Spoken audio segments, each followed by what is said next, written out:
અમે 2013માં કિરણ હોસ્પિટલ બનાવવાનું બીડું ઝડપ્યું. ટ્રસ્ટનો ચેરમેન હું હતો, પણ મેઇન તો એમાં બધી મહેનત તો મથુરભાઈની લાલજીભાઈની હતી.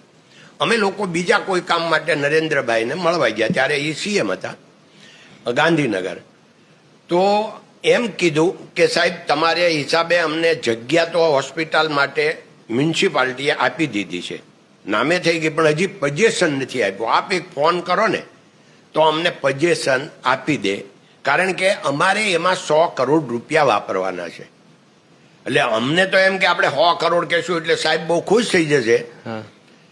નરેન્દ્રભાઈ કે ઓ મથુરદાસ, 100 કરોડમાં હોટેલ નથી બનતી, તમે હોસ્પિટલ બનાવવાના?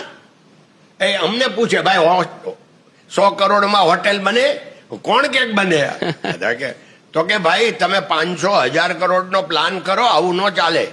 અને ખરેખર બહાર નીકળીને અમે નક્કી કર્યું કે હવે નરેન્દ્રભાઈ દેવી પુરુષ છે, એના મુખમાંથી વચન નીકળ્યું આપણે 500 કરોડની બનાવવાની, અત્યારથી નક્કી.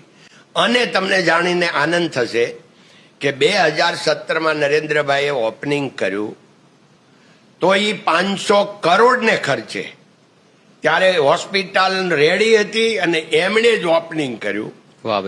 સીએમ થઈને એને ભૂમિપૂજન કર્યું અને પીએમ થઈને એને ઓપનિંગ કર્યું. તો અત્યારે તો 1000 કરોડની થઈ ગઈ, કારણ કે મેડિકલ કોલેજ થઈ ગઈ કિરણની હોસ્પિટલની. કહેવાનું એમ છે કે એનું વિઝન બહુ બ્રોડ છે, એક એક વાતનું નહીં, કોઈ પણ વાત હોય.